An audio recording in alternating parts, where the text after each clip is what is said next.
time now. So let's play hockey. All right, welcome to the Let's Play Hockey podcast here at Pull Tab Sports in Stillwater, Minnesota. We're in the Cub Foods studio, joined by Hobie Baker Award winner, former Mr. Hockey Brian Bonin, and we have a special guest today, Andy Ness from the Minnesota Wild, and we're going to talk some skating today. First, let me just mention Northern Lids, our sponsor of this podcast, www.northernlids.com. Patch-style hats. They do knit hats. They can do your association, your team, everything and anything. They do a great job. We get our Let's Play Hockey hats. You're wearing one there through Northern Lids, so check them out, www.northernlids.com. We want to talk skating. Now, we had an article a couple issues ago about the 4 S's: skating, skills, smarts, and speed. You got skating, you got speed. And I think skills got to be involved with skating there as well. Andy, how long you been a skating guru, so to speak?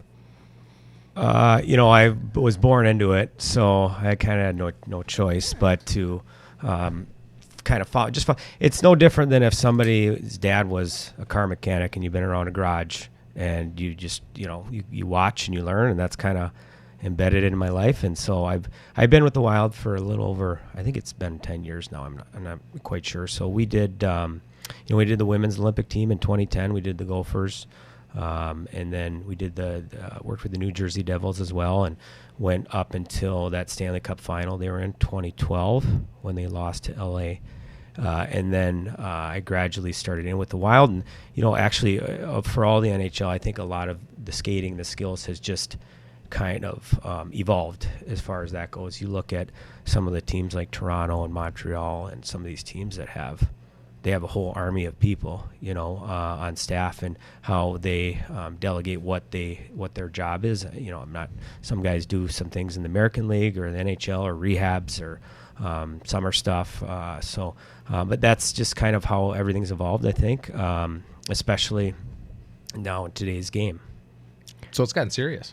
Yeah, I think so. It's got to come that way. Yeah. Well, I just say that because we skated together, you and I, and your mom taught me, Diane Ness. I can still remember jumping on the ice with you, and we were focused on skating, right? But not to this extent, it seems. Private lessons and trying to work with a player, and if we even back this up more to the skills, skating, smart, speed. Yeah, 2 of them we're going to talk to Mr. Ness about today. But I've always said that the beauty of our game and what makes hockey so awesome, so fun, is that skating piece. Yep. It also speaks to your first couple of years when you're like, I've been watching the Wild and I want to play hockey. Let's just jump on the ice and play hockey. And it's like, whoa, right. First we got to learn how to skate. Got to learn how to skate. Otherwise, it just makes, you go to might practice and you watch, and you got to have a base or a foundation. Otherwise, what are you going to do? So crash and burn. Right. So you get that base, that foundation, and you build off of it, and then you can start to actually teach things. I think, young, coaches want to try to teach forechecks to 5-year-olds. It's like, no, let's just back up a little bit and get that foundation down, and then you can build off of that. So, but yeah, to your point, I do remember I was younger, and you'd be on the ice, and Darby'd be on the ice, and Craig Johnson, and so many good players, and that was really lucky for me that I got to be around that. And even when you were at Hill Murray, I remember being a peewee coming out to captain's practice in '91, and it might have been a squirt or a peewee, and being able to see, being around that too, just elite level players, and so many good Minnesota players that in my childhood really enjoyable and memorable too. One thing, and you mentioned a couple names there. You mentioned Brian, of course. I played against Brian, and one thing that stood out was your skating ability. You were always the best skater on the ice. Darby, Craig Johnson, had a chance to share some ice with him at Hill Murray, and he was trained as a speed skater, I think, when he was young. He could fly. But he could fly. Yeah. But you look at how skating really is the difference maker, is it not? I mean, when you talk about complete hockey player, you talk about the guys who elevate their game to the top levels of the sport are your best skaters, correct? Yeah, I mean, let's like look at. I was just looking at, all these articles that top 10 guys that come out or whatever, but they're all what are common themes? They're all explosive, dynamic skaters. And I just watched, Kirill and there was these preseason games. They have some NHL lines, some American League lines, and there's just such a difference. Not saying the American League guys won't get there. That's what they're working towards. But as soon as Kirill's on the ice, or Eck, or Boldy, or you name it, you get Faber on the back end, Spurgeon. It's just a completely different level than what you're used to see. You can just see it in front of your eyes at these preseason games. And you can see it makes it good for American League guys and for younger guys coming up to say, I have a long ways to go still. And they can get there. A lot of these guys we forget are 19, 20, 21. They're not far removed from high school. So that's part of the development too, is that we always forget that. We want to rush everybody through, let them develop, let them get older, stronger, faster, learn the game, learn the pro game, and then they give themselves the best chance to succeed. Otherwise, just throwing them to the wolves, it doesn't do anybody any good. So. Sure. How much of that is skating style? You mentioned Craig Johnson. I still look at him, can remember him, playing with him. He had an odd skating style. Yes, it was different. It was different, but he was fast, straight line. I mean, he could just fly. Yeah. And there's probably in general, I'd say, like Darby Hendrickson was a really nice skater. Yep. Matt Cullen. Right. Yep. Long. He you look. So if we look at like Eichel, McDavid. McKinnon's a little different. Larkin, like straight line guys, but they have good agility too, but just straight line guys that have that prototypical. If you look at McDavid's stride, like we've taken pictures of it, it's like perfect, and so it's those kind of guys that you look at as good skaters. And then you have you're talking about different style guys. Even Kirill's a different style guy. I wouldn't say straight line, he's the fastest, but what he uses, he opens his hips up. He's so incredibly gifted on just turning on his edges. He'll move. You guys watch him move through the high slot, and he'll just hold an inside edge, and it looks like everybody's standing still, and he's just moving right around him. So it's gliding, his agility work, his hips, obviously, just protecting the puck and everything else. So I think really when you look at skating, it's like what do you do well? What's your strengths, and can you use that within your game? I mean, like Parisi could never open his hips up. And he just said, that's not a part of my game. And he knew that. And he was never very flexible within that. Some guys are really good at using their hips, and they use it within the game. So I think, learning you're somewhere in a skating piece, if you're elite, learning how to use that within your game. Do you think Faber's that guy? Yeah, like Faber's a good I actually heard a really good comparison. I think it's not exactly the same, but really similar to a younger Ryan McDonough. Powerful, quick, doesn't look, because he's kind of a thicker kid. He doesn't look, but he's so light on his feet too. So we're just retrieving the pucks, just even the game on Friday, just retrieving the pucks. He gets back there so quick.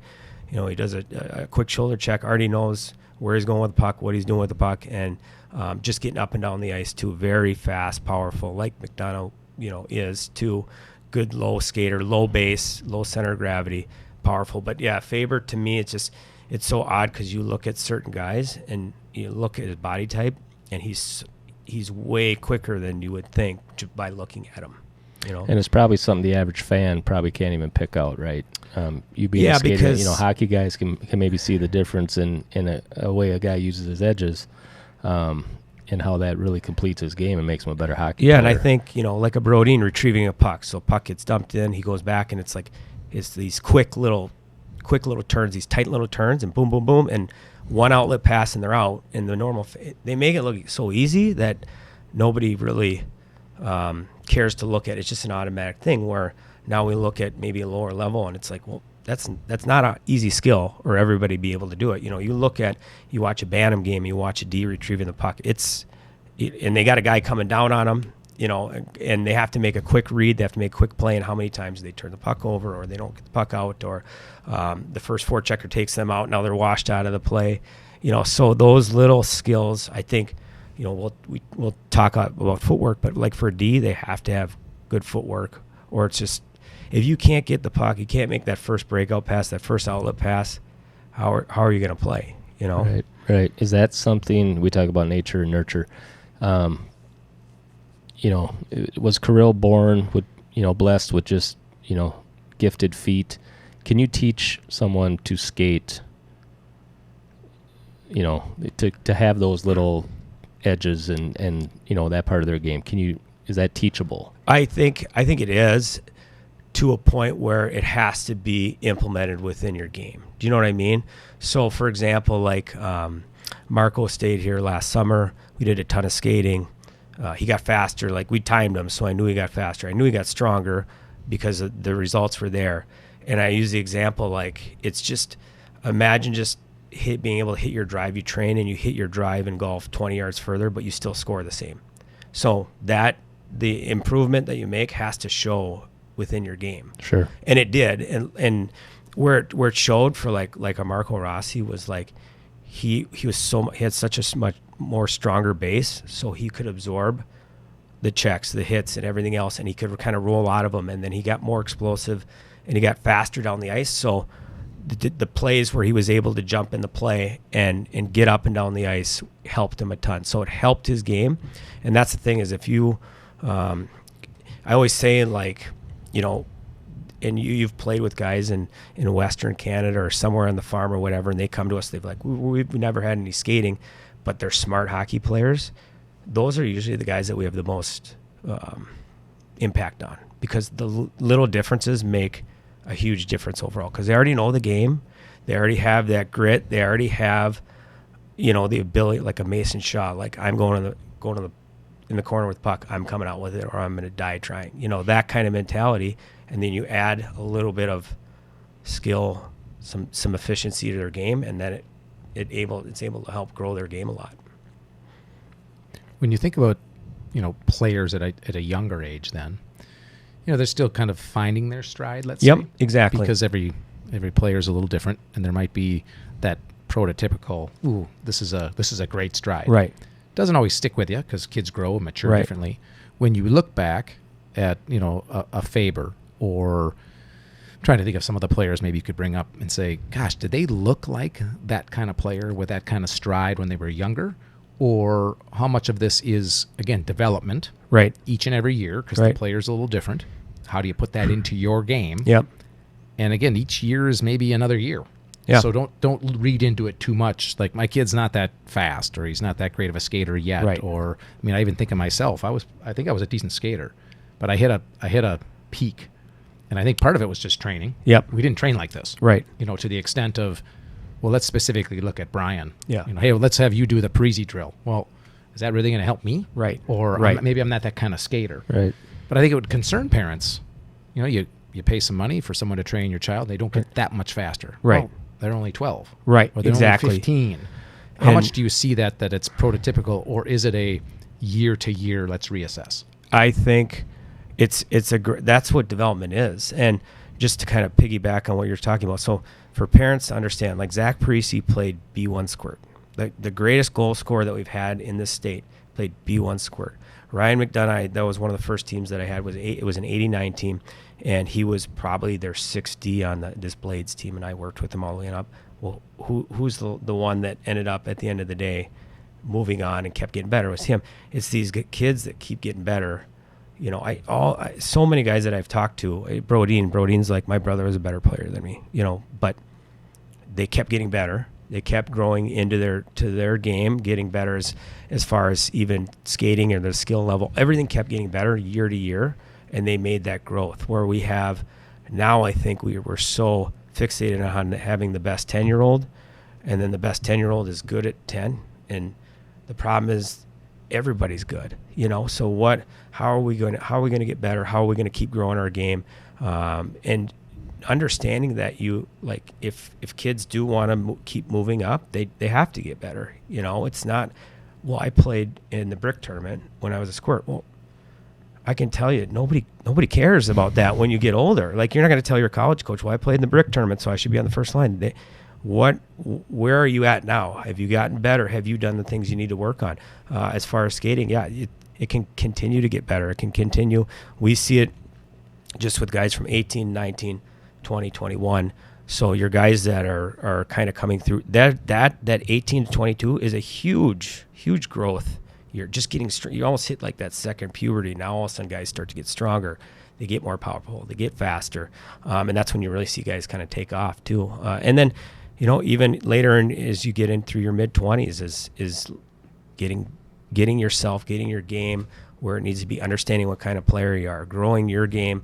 Where do I fit? How can I help this team out? Where do I add value to this team? And then you get to your 30s, and I give those guys so much credit, the Spurgeons, even Zach playing until he's 40, all these guys, because they took care of themselves so well. And to be a pro isn't just when you show up at the rink that you're a pro. It means that you eat well, that you sleep well, everything that you can think of. I mean, I remember talking to Jared this summer, just doing rehab. I'm like, you have a good weekend. You guys doing anything? You gonna have a glass of wine? He's like, no, too much inflammation. I just no alcohol at all. It's just like, and that's it. Just his mindset of being, this is who he is. This is his game that he has. He has a short window to do, and he's gonna make the most of it. And it's no different than their training. Their training comes first. They get their training done, their workouts done, and that's just that's who they are. So anyway, long-winded, but yeah, I think you have to, not only can you get better, you have to keep getting better, and keep revisiting skating. Revisit it after the season. Try to work your technique back, because a lot of times when at the end of the year your technique goes, your back gets hunched over, because you don't focus enough on it, and you get fatigued throughout the year. To revisit those things as the off season comes. Let's touch on youth hockey a little bit. A typical youth hockey practice. How much of that, in your opinion, should be focused on skating? I know coaches like to be, all right, we're splitting up. I'm taking my top group. We're going to work on power play for a half hour so we can win this weekend. Yeah. And we kind of maybe sometimes forget, a little bit more bent on winning, a little bit less focused on development. Right. How much do you think in a typical hour practice should be spent without pucks just on skating drills? I mean, do you have an opinion on that? I think it depends on time of year, and I think there's a lot of variables, but obviously I do think, one thing I can tell you is I think at the youth level too, you'd have more time to do the skating and to do the skill work if we were all really efficient with the practice time. I just being around my daughters now are playing and just going to the rink and things like that. And a lot of times, and I'll talk to the coaches about this too, but our ice time starts at 5:30 and they don't even get started till 5:45. I'm like, well, there's our skating window right there. We just let kids skate around for 10 minutes and kind of just free skate. So second we step on the ice, we have a plan, we go with it. We can spend 10 minutes on skating. That it's not that long, but just I think the consistency of it is what's going to pay dividends down the road. Sure. And yet it's a combination of with hockey still skills, skating, smart, speed. Right. You do have to blend that in. Exactly. And for a typical coach, what kind of drills do I run the team through? Right. 'Cause we need some skating, but can I also get some skating in the drill? Correct. And so that's not easy to do, right? And I when you think back to the days of skating being part of the game, how much of this now is in that skill, skating, smart, speed? You talked about being a professional, like learning how to be a pro, right? That's almost made its way down for sure into college. Sure, maybe to juniors. Like if you're a USHL player, you got to take care of yourself. You got to take care of yourself. Eating. All of those. It's really important. It's almost like it's crashing into the learning how to be injured. Yep.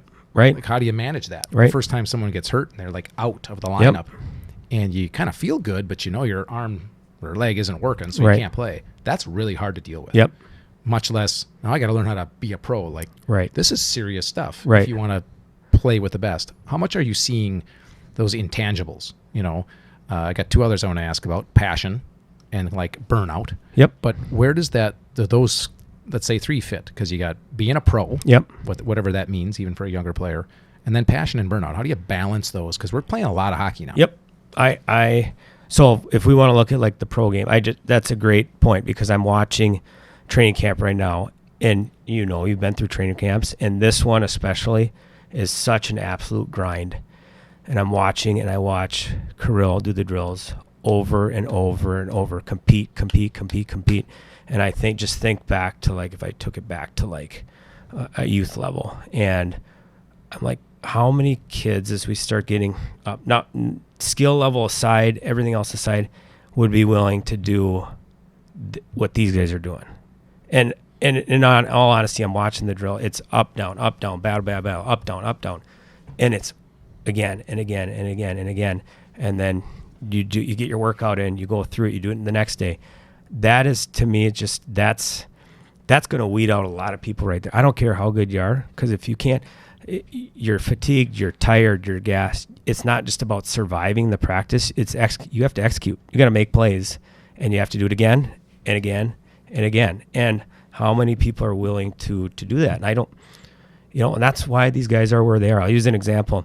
So before one of the training camp practices, Erickson Eck was in there, and I had a couple injured guys before, so I was in the weight room just talking about it, and I just stopped and I just watched him, and he was pushing the sled 40 yards, sprints, 40 yards, throwing med balls around. I mean, a full workout I was watching, on the bike sprints, whatever. This is before he even jumped on the ice for one of these grinding practices. And I'm like, I'm just thinking back, even at a college level, how many guys would say, gosh, I just got to get through this practice. No chance I'm doing any of this before, because my legs are going to be shot.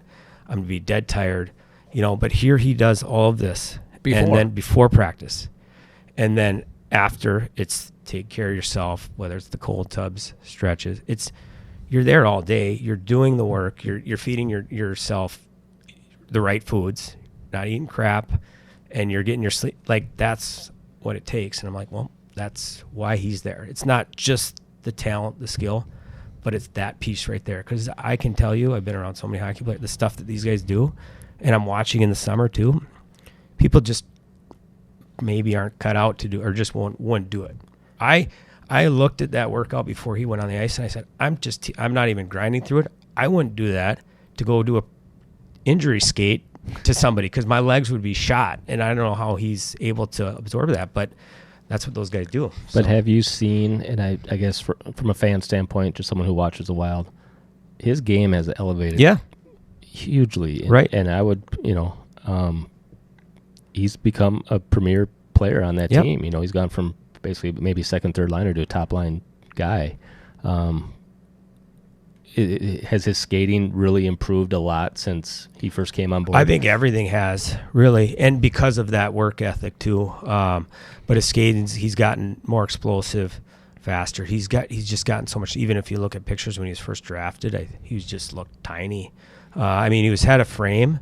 You knew he was going to be able to add some weight onto it. But I remember when he was drafted, he was a 97 birth year, first came here, and there's tools, but what he's been able to turn himself into, he's become an absolute beast. And those are the guys that are, that you see in the top six role, or those guys that are making themselves into players. That's kind of what they do.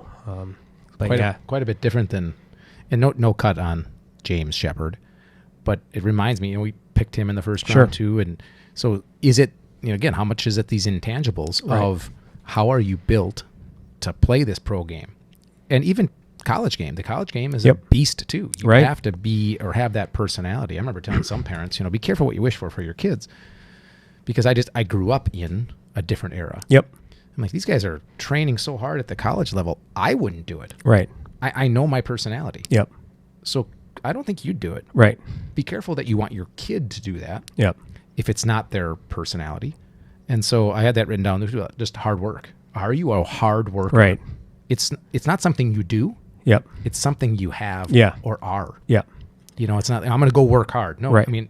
My guess is X in there, just that's who he is now. Yep. That's who he is. And then, it's kind of funny, but guys are like, if he says you want to go get a workout or something, it's like pack a lunch, because it's literally an all day thing. He'll go and run. I know in Sweden, I've asked him, like, what do you do? He's like, well, I run through the forest. I'm like, run through the four. Like, it's like Rocky IV, you know what I mean? Like, he's throwing semi tires around, all this stuff, and some of the guys are like, yeah, he swims the Mississippi River. I'm like, well, first of all, that's disgusting. Yeah, Don't do right, that. right. It's like Kramer swimming the Hudson. A little bit dangerous. Yeah, a little bit dangerous, number two. But it's just that mentality. It's like, do you want to go in the corner with that guy to get the puck? I mean, that's No, you don't. no. You don't. And those are the intangibles that people don't see in the stands either. Right. We talk about the 4 S's, and that doesn't fit in those 4 S's, right? But it's something else that a player can have that really can be a difference maker for them. And not just a pro player or a college player. We're talking Bantam or Pee Wee. You play with that edge, or you got that thing about you that separates you is going to make you stand out, be better. And I think that's like, ask you, Brian. We have younger kids. How do we get? We have. There's, and I always tell people, there's so many good players. It's not that your kid's not good. It's that everybody's good. So how do we get that in younger kids to have that mentality? I just use an example. My son his reading just shot up. Just went off the charts. He's in 3rd grade, and the entire summer and the entire all the way until bedtime, his nose is in a book now. I'm like, well, 2 things. He likes to read, and he does it. And it just sounds simple, but if people love the game, they'll do those extra things on their own. They'll be at White Bear Sports Center shooting pucks on Sunday morning without somebody having to push them into it. And then I think that's really how it grows. They'll find their love for the game, and then now they find their love for the game. How far are they willing to take it? Sure. Because you just don't know. Right. It's difficult and your children aren't like you, which is a good thing. Right. But you're wanting to drive them to be successful. It's really hard as a parent, being a human being, I think. And I want what's best for them, and I want them to like this and I love it. Sometimes a lot of times we are getting in the way now of just allowing them to like what they do. Right. And let it come naturally. Yep. And if we specifically get to hockey and you're like, well, I'd like them to try hockey, then let them play. But just let it happen. Yep. Because you cannot force this stuff. No. I'm guessing you're going to say at some point here, Eriksson Ek, it's inside. Yep. It allowed itself to come out. There's no way to force that person to love it. So if we keep them playing every year, there's a chance. Yep. The second you burn them out or make them think this is a job, then reading isn't fun anymore. Right. So just let it happen. Open the door to hey, would you like to try this? Or, hey, you could do a little extra training, or let them do it themselves, because, man, it does. It's like Bantams, and then you get to high school. It's like, this is a big jump. Yep. High school is a big jump now. Yep. Juniors, big jump. Big jump. Much less the 3 jumps to college and 6 jumps to NHL. Right. So if you burned them along the way, or they think they've worked hard, that's going to be tough.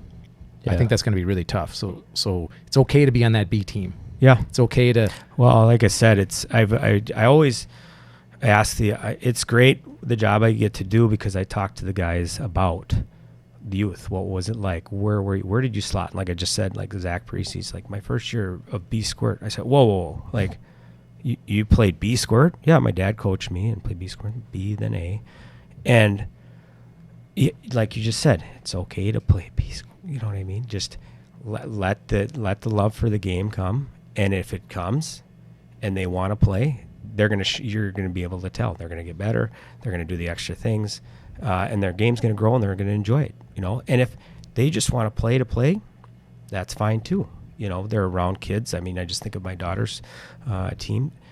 All our friends, they play together, and we'll see organically how that develops. We want to make sure that they're if I'm on the ice with them, I want them to do things right. Well, we're going to make the most of our time, but that love for the game is going to come from within them. Yeah. I'm just going to do a quick read here. This pod is partially presented by Drip Drop. Fun fact for everybody, 75% of Americans are chronically dehydrated. If you mix that with the heat of summer, a day in the sun, and a few adult beverages, and you're going to be in pretty rough shape. Drip Drop offers the simplicity of quick hydration with less sugars and better taste than competitors. Used by athletes and the military, Drip Drop offers great hydration with putting their money in their product instead of sideline towels. You can try Drip Drop by going to dripdrop.com. Use code PULLTAB to get 20% off. And apparently Justin Jefferson turned down a Gatorade sponsorship because he prefers Drip Drop. I did not know that. Maybe I was dehydrated. Yeah. Playing. Going back now to what advice do you have to hockey dad? He wants his kid to be a better skater. Ice time is limited. Is outdoor ice utilized enough in your mind? Obviously, it's there, and I just don't see kids taking advantage of it the way we took advantage of it. We didn't take advantage of it from a training standpoint. We just went and played hockey because it was fun, right? What advice would you have for a young hockey dad who maybe sees a passion in his kid? You know, I don't want to be the dad's passion, right? And skating is just something that they want to improve on. What advice would you give? But you obviously developed your game. You guys outdoors. You know, I really wish you're right though. And unfortunately, last year wasn't the best winter. Right. But you go to a lot of outdoor rinks now, and there's not. It seems like it's more. I'm going to my practice time, and that's it. You know, where whether it's street hockey or just getting outside and just getting more touches, getting on the ice more, and that coming from you. Being outside, that always comes from you. You're the one that wants to be out there. Otherwise, you're just sitting in the warming house or whatever. But getting on the ice more. Obviously, we talked about. We didn't really talk about it, but you'll have Sean to talk about some off ice things that you can do. I really still like the slide board. Is great. I know we used it a long time ago, but I think it's a really good. When done properly and actually have a program to it, slide board is really good. Something you can use to help your skating. Just explosive things too, whether it's a Russian box or just some plyos or different things like that to build explosiveness and just basic, sprints to just work on foot speed and quick twitch. Doesn't have to be anything, not like 100-yard sprints or anything, 10-yard sprints to work on those first few steps too. But yeah, I think if you get a good foundation, something to work with, then you can build off of that. It's really my biggest thing, because we want kids, if I take a team or we take a team, it's always where are they at, and then we'll go from where they're at. If they have good foundation, then you can teach them the difficult things that parents want their kids to learn. But if we don't have that, then we have to back up and we have to try to find a way to get that base to build off of it. What's a good age to throw skates on? Is there any age is there an age where it's too young, where they're going to develop negative muscle memory? I think, remember, Brian, we did that article. I think it's just different for every kid. I just think that you as a parent have to be, your kid better than anybody. And if they're out there and they're not engaged, or they look like, they're laying on the ice, they're sitting on the ice, then they're just not ready yet. And that's okay. Like, they're not ready yet. It doesn't mean that you're going to lose anything because they're 4 years old and they're not on the ice yet. They'll be, when they're ready, you'll know when they're ready, and they enjoy going out, and they have smiles on their face when they come back off the ice, and that's how I think they're ready. Again, we've had so much, because we have some mic camps and things like that, and we'll always have a kid or two, and it just like, I'll talk to the parents. I just say they're just not ready yet. Doesn't mean that next year, a lot of times they'll come back and they are ready. So I think it's up to each individual kid. What are your thoughts on that, Brian, as far as younger kids and skating? Yeah, I think the same. I think it's unique in Minnesota where we have some outdoor ice, typically, yeah, where you could go and jump on a pond or an outdoor rink or do an open skate somewhere. And I don't think you're behind. I think that's if you miss age 4. So that's the tough part. Like, do they really 100%. Like it? Like, you go to a rink and they grab one of those, push toys of sorts, and you're skating, and you can kind of sometimes see, like, oh, that kid is more inclined to the game. It's really tough when you're that young. Right. Right. Coordination, everything else. So go ahead, throw some skates on them. My bigger caution is with, like, mites. You could be in the program at the association for a long time. Right. It is kind of boring. Yep. There is some danger, I think, if they're not ready, that it's just so boring. They hate hockey. Yeah. Because remember, you got to learn to skate. Right. Learn to stop. Yep. Then we can play. Right. And they just want to play. Right. So that'd always be my worry too. Like, either they excel. Yep. And I mean excel. So ask somebody. Yep. Is my child excelling? If not, just enjoy the open skate for a little bit. It's coming. Right. And I don't believe you're behind. No. Till, I don't know, maybe you could get behind at age 10. Yeah. But not necessarily. Right. A good athlete? Right. We forget about the cross-training stuff we still haven't talked about. If you're a good athlete, Yep. my guess is I could throw them in skates and they'd be a decent skater pretty quickly. I think did you guys talk to Taylor Heisey? She started later. I think she was a basketball. She started with basketball, There's so many stories. You get Paul Martin, right? Like he played basketball until what, freshman year? He played hockey too, but it's just I think you won't know it because a 4-year-old to a 5-year-old, there's kids that just you can just tell that they're just not ready yet, and I think speaking for some of the youth coaches too, that's a grind on them too because now what do you do with them? And they're not equipped. They're not. They're just here to help, and so now what do they do with them when all you can do is march? You're falling down, crying, things like that. Just eat, like you said, go to open skate. Try it, and then if they build that love for the game, even with my own daughter, she joined halfway through the year because she's like, well, this is what I want to do, and she wasn't a burden on the coaches, so we did. And she was older, so my daughter started last year. She was 7, and they'll catch up pretty quick. They'll catch up pretty quick. So I think there is a fear from a lot of parents that if they don't start by a certain age, they're going to be behind, and then they just aren't going to be able to catch up. Yeah. And then we go back to that. Well, now they're going to be on the B team or the C team. Well, good. They're going to have fun. Yeah. Right? They're going to play hockey. Yeah. But, yeah, there's been some late bloomers. Not really even late starters. Sure. Who just, worked at it and got good at it. Right. Right? Lots of resources now. A lot of hockey now. It's not just the winter. Right. Yeah. You can find a program. Just about any crazy, month of the year. Every month of the year. And the spring one is the kicker for me. You just finish your season, and then a lot of kids will finish on a weekend district tournament or something, and then Monday they're starting the AAA team. It's like, well, maybe a break would be good, getting off the ice. And this is speaking from somebody that does this for a living and does hockey camps and things too. You do have to work in breaks, different things, doing different things like that.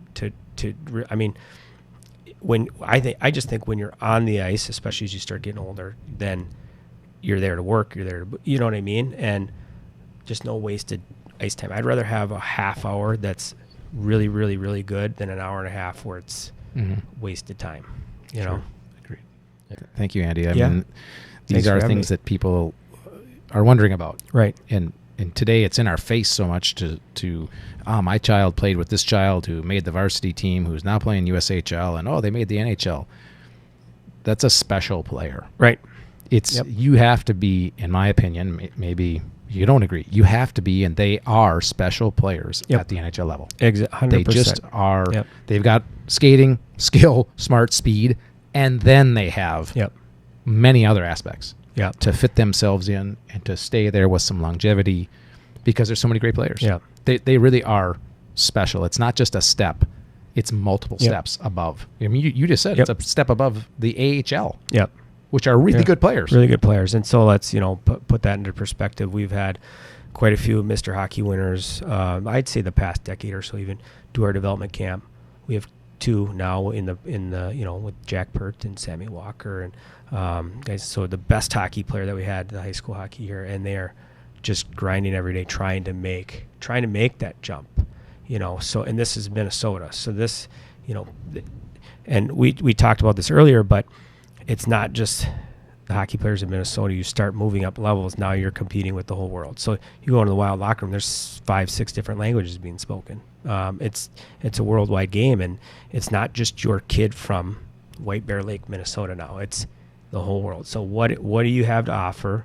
What is your value to a team, whether it's a college team, junior team, or you're making Raider Pro? How can you make yourself valuable? And to your point that the NHL guys, they're really, especially even look at top 6, I'd say top 6, especially just so special. Any team you look, they just do things that other guys just cannot do, and then you look at the 3rd and 4th line too, and it's right there. We've had so many good players come through this state too that just have never kind of touched that, and that just gives a little perspective to younger parents too. Just like, it's a tough game as you get older. So sure. Still, the the toughest game in the world to play, I believe. It's the hardest, toughest to play in the world as a sport. Everything we talk about in hockey, and then you drop the puck, and none of that happens. Yeah. And then when it does happen, you got to react to it. Right. And you take all of the skills you might need, and you add that skating piece, because you have to be so good at the skating. Yep. And then, you don't get a break. It's really you're on the ice. You got to get off the ice because you're so worried about the guys coming on. Right. Yeah. Skating really sets hockey apart from everything else. Yeah. Anyone can go play golf. Anyone can go play pickup basketball. Anyone can go play flag football. Any other sport, baseball, softball, everything. You put some knives on your feet, and now that's a game changer. Yeah. And not everyone can do that. So, and then you talk about the guys that do it at the highest level in the world, and you get to work with those guys on a daily basis. That's got to be kind of fun, huh? It's fun, and a lot of it is just not just fun on the ice, but like the things that we've been talking about, seeing the off the ice dedication. The other thing we didn't even really touch on is just the humility, just being humble. There's, Brodeen and Eck and some of these, maybe it's a European thing too, but our Faber, they're just such humble people. We got peewees that are saying, well, I played in this turn, and then you can talk to a professional, they won't say one thing about themselves, and that's what I really enjoyed too, is that guys that are really good, they don't have to tell you they're really good, Yeah. Well, I think, I don't know if I speak for you, Brian, but I'm excited for the Wild this year. I think if we stay healthy, I think Eck, Boldy, Kirill, that's three pretty dynamic players there. I think Faber really, what he did last year, just adds so much to our blue line. Right. And hopefully we get the goaltending we need, and we get into that playoffs. Anything can happen, right? Yeah, it should be fun. And the one thing is that the Wild's, it's building too, which is exciting because you got Zev, guys like him coming, Yurov in Russia. There's some really good pieces that I think are starting to build too, which is really kind of fun to see. So good. Awesome. Thank you, Andy. Yeah, thank you guys. Thanks, Andy. Thanks for coming. We're gonna sign off here. Let's Play Hockey podcast, sponsored by Northern Lids. Remember to check out Northern Lids, www.northernlids.com. Patch style hats. They do caps. They do knits. Nick is his name. He does a great job. And you can do team colors, associations, whatever you need. www.northernlids.com. We will have our next pod here soon. Make sure you check us out at Pull Tab Sports or letsplayhockey.com. And signing off here from Stillwater, Minnesota, the Cub Food Studio. Thank you. It's time now. So let's play hockey.